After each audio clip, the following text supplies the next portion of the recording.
Okay, so coming on to the question. The government of India has proposed which regulator to ensure uniformity of all the board examination.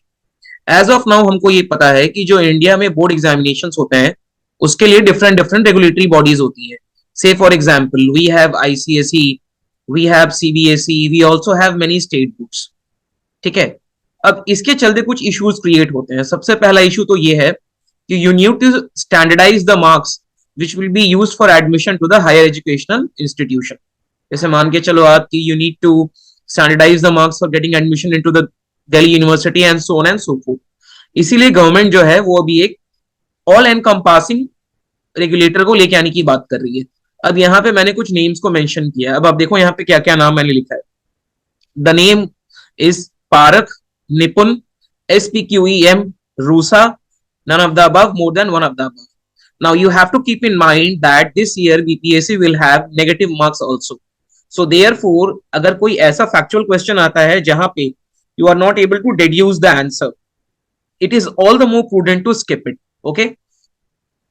चलिए अब हम लोग यहाँ पे देखते हैं. तो ये जो क्वेश्चन है इसका आंसर है park. So the Parak is the new regulator which will ensure uniformity of all the board examinations. Got the point? अब ये जो पारक है ना इसका एक फुल फॉर्म होता है. बहुत बार क्या होता है कि वो यहाँ पे पारक नहीं देखे, they can give the full form.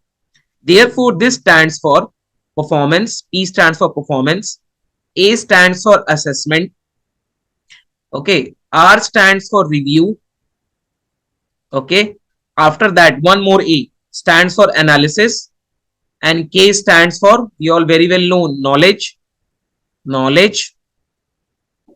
and this N stands for holistic development. Holistic means that the development should be all around.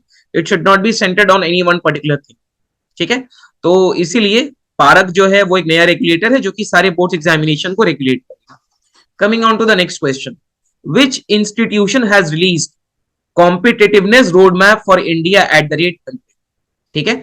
We all very well know कि इस साल गवर्नमेंट ऑफ इंडिया जो है वो आजादी का अमृत महोत्सव मना रही है क्योंकि हमारे आजादी को 75 वर्ष पूरे हो गए. तो इससे मैं आपको एक और हिंट देता हूं. अगर कोई भी ऐसा क्वेश्चन आपसे पूछा जा रहा है या तो वहां पे नंबर ऑफ डिस्ट्रिक्ट्स हैं, ठीक है, या फिर अगर वो वहां पे आउटले पूछना चाह रहा है, या फिर कुछ एक ऐसा नंबर है जहां पे 75 आ रहा है, तो बहुत ज्यादा चांसेस हैं कि उस क्वेश्चन का जो आंसर है वो 75 हो सकता है. Got the point. चलिए अब ये जो क्वेश्चन पूछा गया है कि competitiveness road map for India at the rate 100 ये कौन सी इंस्टीट्यूशन रिलीज करती है. देखिए यहाँ पे क्या क्या एजुकेशन, यहाँ पे क्या क्या इंस्टीट्यूशन का नाम मेंशन्ड है. पहला इंस्टीट्यूशन जो है वो है नीति आयोग. दूसरा इंस्टीट्यूशन है मिनिस्ट्री ऑफ एजुकेशन. तीसरा इंस्टीट्यूशन है एम्पावर्ड एक्शन ग्रुप या फिर economic advisory council to the prime minister. We all very well know कि प्राइम मिनिस्टर की एक अलग से इकोनॉमिक एडवाइजरी काउंसिल होती है जो कि उनको इकोनॉमिक मैटर्स में हेल्प करती है. तो नाम से ही क्लियर है ये एक एडवाइजरी बॉडी है. तो इसीलिए इसका जो मैंडेट है that is not binding on anyone. Okay. And the last is DPITT which comes under the ministry of commerce.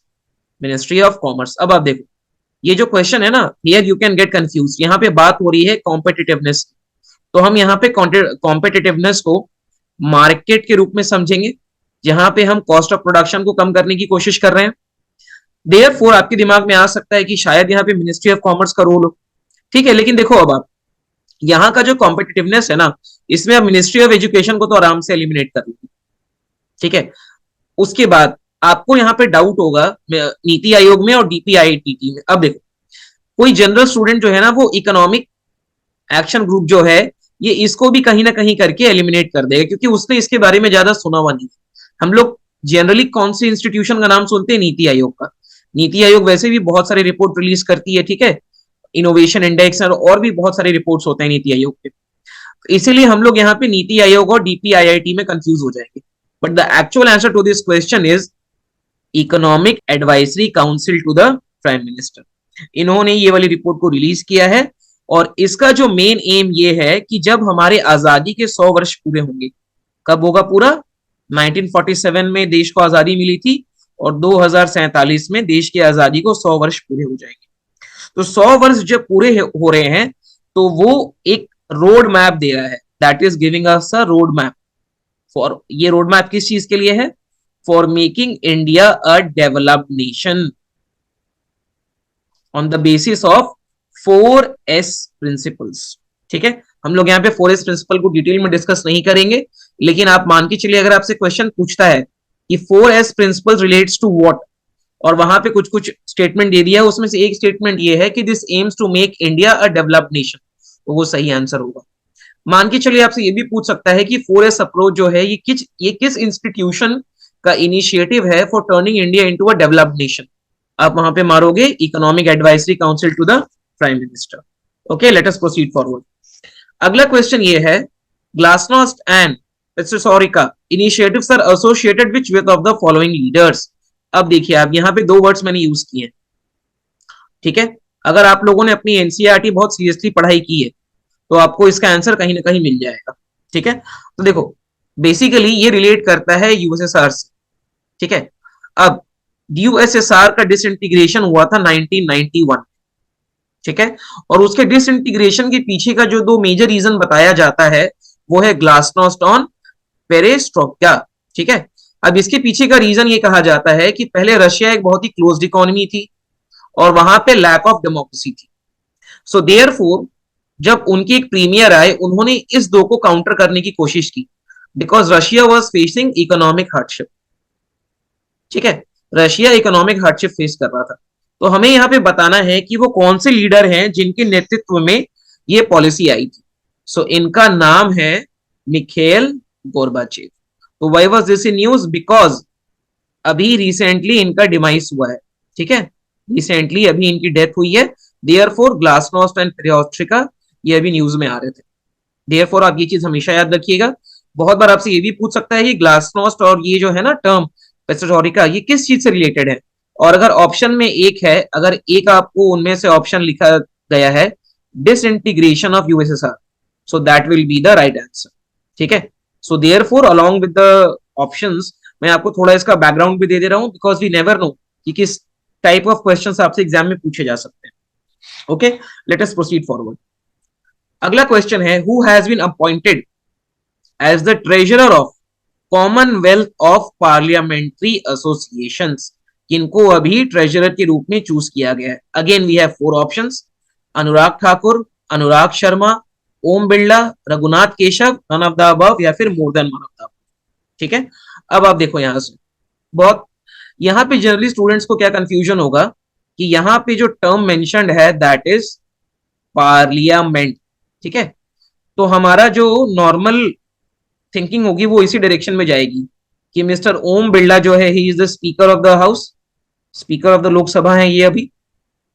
ठीक है, और लोकसभा जो है वो इंडियन कॉन्स्टिट्यूशन में कुछ हद तक प्रायोरिटी रखता है राज्यसभा से, तो हम लोग जनरली में ओम बिरला को टिक कर देंगे। लेकिन यहीं पे आपका करंट अफेयर्स का नॉलेज चेक होता है। ठीक है, यहाँ पे आप देखो कुछ टिडबिट्स भी यूज कर सकते हो कि अगर दो नेम में अनुराग यूज किया गया है सो माइट भी वो आंसर हो सकता है। अब आप यहाँ सोचोगे मिस्टर अनुराग ठाकुर, इनका नाम आपने कहाँ सुना है?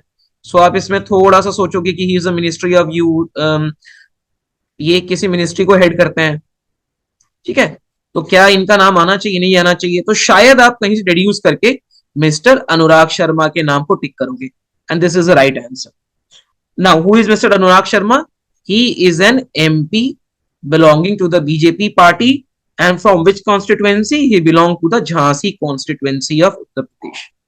ठीक है, ये झांसी कॉन्स्टिट्युएंसी से एमपी हैं और इनको अभी हमने रिसेंटली चूज किया है as the Commonwealth parliamentary association treasurer.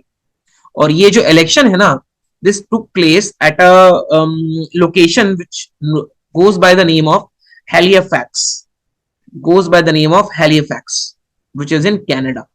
ठीक है, तो अभी रिसेंटली यहाँ पे कॉमनवेल्थ पार्लियामेंट्री एसोसिएशन की मीटिंग हुई थी, and to be very precise this was the 65th such meeting, और यहाँ पे हमने एक ट्रेजरर को चूज किया है, and that treasurer is mister Anurag Sharma. He is an BJP MP from the Jhansi constituency. ठीक है, अब हम थोड़ा यहाँ पे फेस्टिवल्स को देखते हैं, इसे भी आप नेशनल न्यूज में ही लेके चलो। चलो, Nuakhai Juhar festival is celebrated in which state?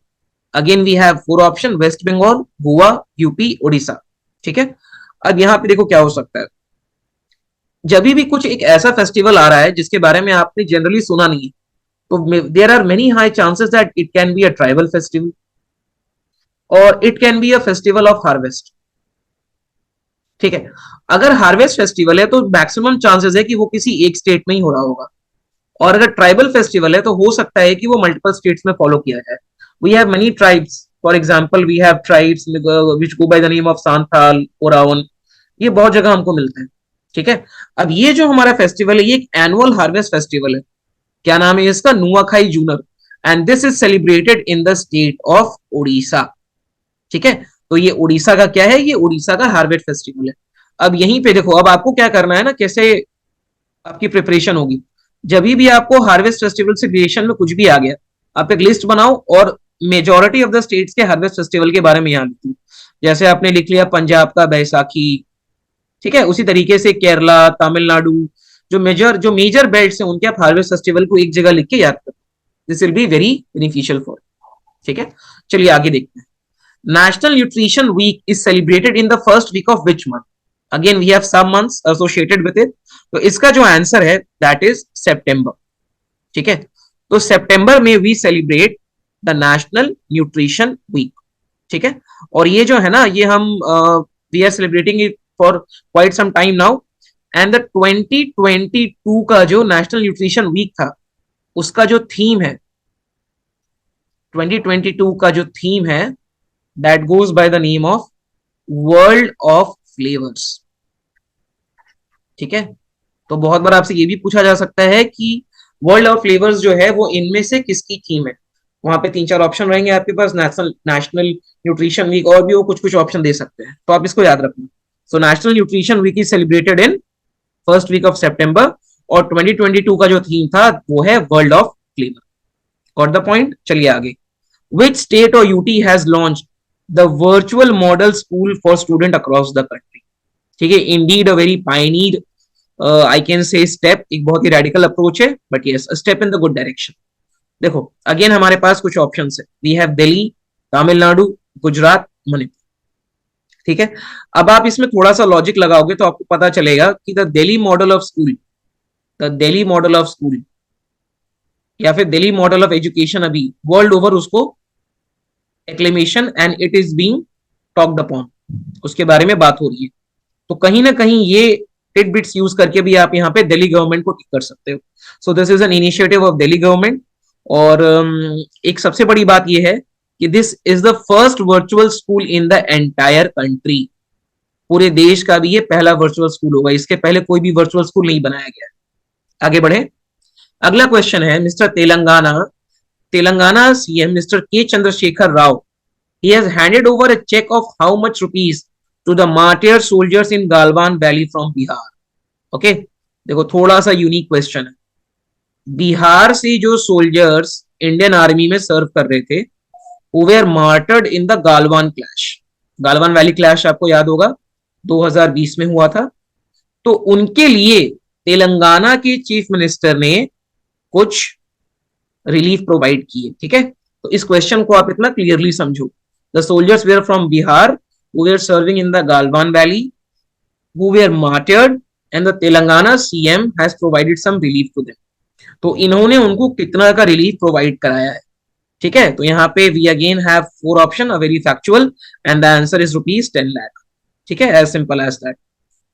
इसका जो आंसर है ये है ₹10 लाख। सो बेसिकली अभी इनका बिहार का दौरा चल रहा था, और अगस्त के महीने में या फिर अगस्त 2022 के महीने में he has showed this particular gesture. Okay, चलिए। The motto of INS Vikrant, जयमा समयुद्धि स्पृद्ध, has been taken from which Hindu scripture? ठीक है। तो इंडिया में हमने बहुत सारे शिप्स को कमीशन किया है, और उन शिप्स में कुछ मोटो होता है, और जो मोटो है ना वो हम जनरली किसी स्क्रिप्चर से बोरो करते हैं। ठीक है। तो आईएनएस विक्रांत का जो मोटो है वो हमने कौन सा स्क्रिप्चर से बोरो किया है? Again we have Upanishad, Aranyakas. Aranyakas क्या होते हैं? They are the forest books. What are the Upavedas? These are the books which helps us in understanding the Vedas, और Rigveda is the oldest Veda. देखो इसके बारे में भी आपको कितना कुछ पता चला। तो इसका जो आंसर है दैट सिंपल इज ऋग्वेद। इसका आंसर ऋग्वेद है। अब अगर मैं आपको बताऊं कि ये जो संस्कृत लाइन है इसका मीनिंग क्या है, इसका मीनिंग है आई conquer those who fight against. ठीक है। चलो एक यहाँ छोटी सी चीज छूट गई है, उपनिषद जो है, what are these are the philosophical text. देख रहे हो, एक क्वेश्चन से आपको कितना कुछ पता चला।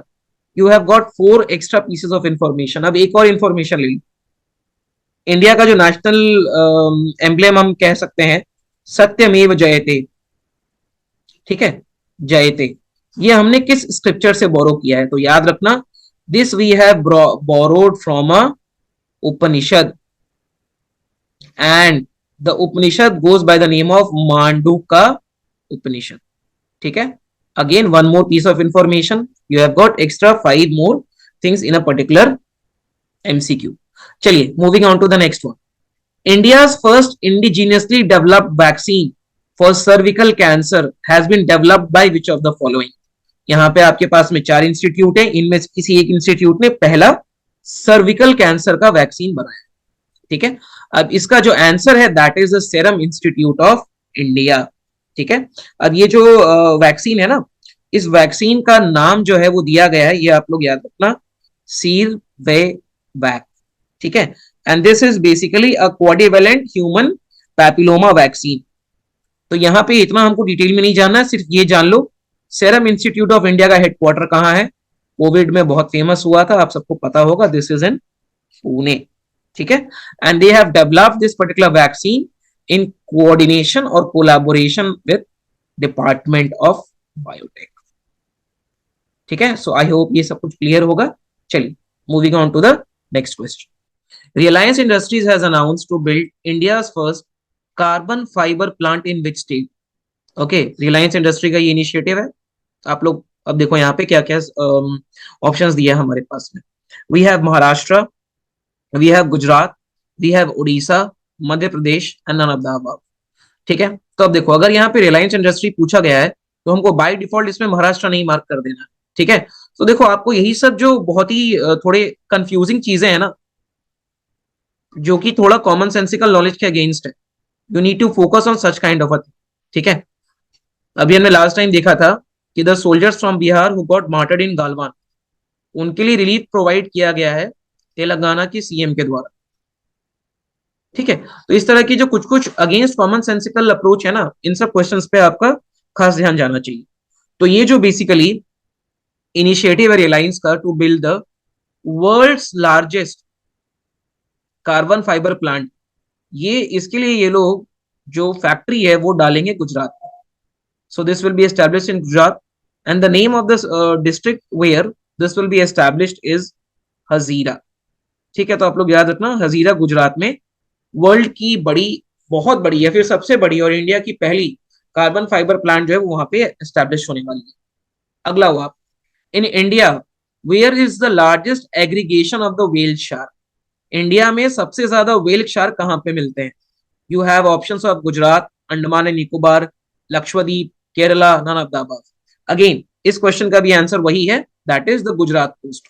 इन the Gujarat coast you will get the largest aggregation of whales which are found in India. अब जब यहाँ पे व्हेल शार्क की बात हो रही है, so we must know about the protection status, ठीक है।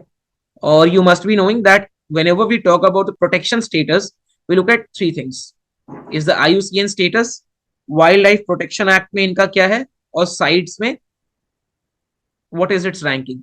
तो यहाँ पे हम 2 चीजों के बारे में देखेंगे। In the IUCN list, the whale shark it comes under the endangered category, ठीक है, ये एंडेंजर्ड है। और वाइल्ड लाइफ प्रोटेक्शन एक्ट 1972 के तहत this comes under the schedule 1।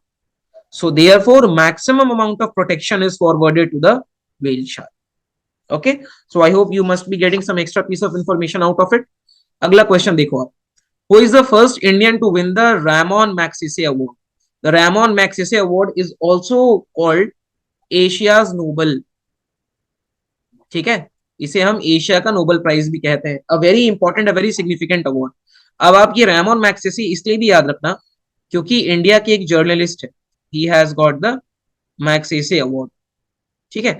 and this person is Mr. Ravish Kumar, who has recently quit the NDTV, जिन्होंने भी recently NDTV को क्विट किया, ठीक है। सो देयरफॉर ये मैग्सेसे अवार्ड जो है और भी ज्यादा इंपॉर्टेंट हो जाता है।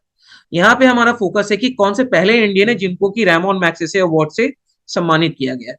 तो इसका आंसर होगा विनोबा भावे जी। ठीक है, अब इनको जो ये प्राइस है, this was awarded to him in 1958, और जो कैटेगरी था, that category was community leadership. उसमें अलग अलग कैटेगरी होते हैं, तो इनको कम्युनिटी लीडरशिप में दिया गया था। ठीक है, अब जो मैंने यहाँ पे आपको रवीश कुमार की बात की थी, he was awarded in journalism, और वो ईयर था 2019 में। विनोबा भावे जी के बारे में एक और बहुत ही सिग्निफिकेंट डेटा है, क्या है कि जब individual Satyagraha was launched, individual Satyagraha was launched in 1942, Vinoba Bhave was the first individual Satyagrahi, and the second individual Satyagrahi was Jawaharlal Nehru. इस तरीके से देखो, आपको करंट और स्टैटिक को आपस में मर्ज करना है। द क्वेश्चन जो होंगे ना, उनका थोड़ा सा करंट रेलेवेंस होगा, लेकिन उनका जो बैकग्राउंड होगा, जो बैकवर्ड लिंकेज होगा, they will have some static significance attached. Okay, so let us proceed forward. आगे देखते हैं हम क्या है। अगला हमारा जो क्वेश्चन है वो ये है कि where is the headquarter of coconut development board situated.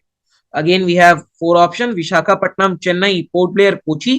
तो इसका जो आंसर है, the headquarter of the coconut development board, this is established और लोकेटेड इन कोची। तो कोची में इनका हेडक्वार्टर है।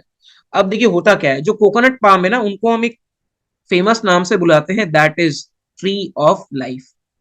ये भी क्वेश्चन एग्जाम में पूछा जा सकता है कि कौन से क्रॉप को या किस कमोडिटी को ट्री ऑफ लाइफ के नाम से भी जाना जाता है।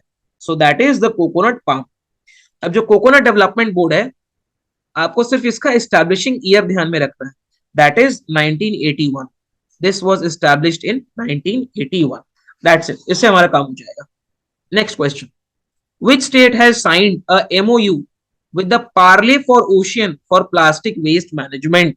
प्लास्टिक वेस्ट मैनेजमेंट बहुत दिन से न्यूज में है। अगर प्लास्टिक वेस्ट मैनेजमेंट पे कुछ अगर चीजें चल रही करंट अफेयर्स में, तो इट इज योर ड्यूटी कि आप जाएं और प्लास्टिक वेस्ट मैनेजमेंट रूल्स को भी पढ़ें। किस तरीके से हम वेस्ट का सेग्रीगेशन करते हैं बॉक्सेस में, ऑन द बेसिस ऑफ कि जो आपका वेस्ट है वो ड्राई है या फिर वेट है, तो ये सब जाके आपको अपने लेवल पे पढ़ना होगा। यहाँ क्वेश्चन ये है कि किस स्टेट ने एमओयू साइन किया है। So the name of the state is Andhra Pradesh. Option A is the correct answer. Andhra Pradesh ने एमओयू साइन किया है with the Parley for ocean for the plastic waste management.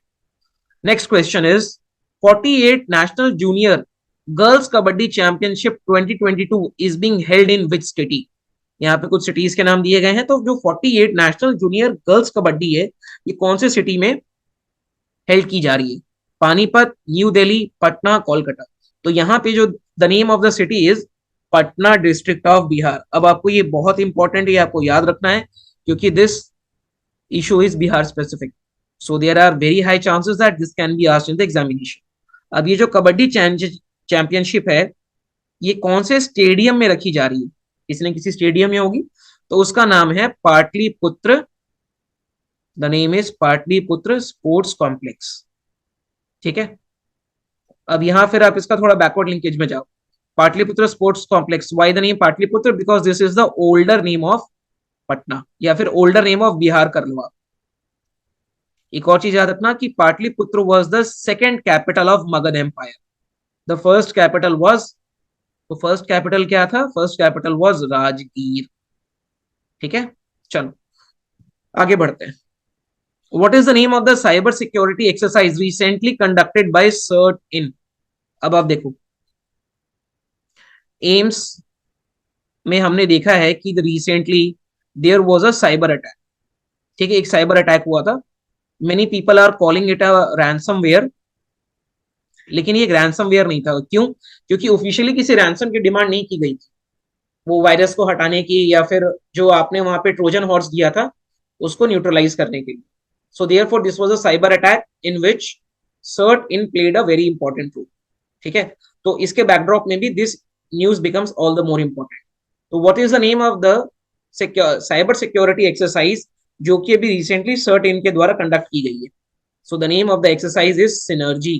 synergy का वैसे मीनिंग क्या होता है? synergy का मीनिंग होता है complementing या the complementarity between different institution. तो यहाँ पे CERT-in ने इस पर्टिकुलर एक्सरसाइज के लिए कोलैबोरेट किया है with the cyber security agency of Singapore. ठीक है, ये छोटा सा पीस ऑफ इंफॉर्मेशन भी आप याद रखोगे। और इन्होंने यहाँ पे ये एक्सरसाइज कंडक्ट की है अलोंग विथ 30 कंट्रीज।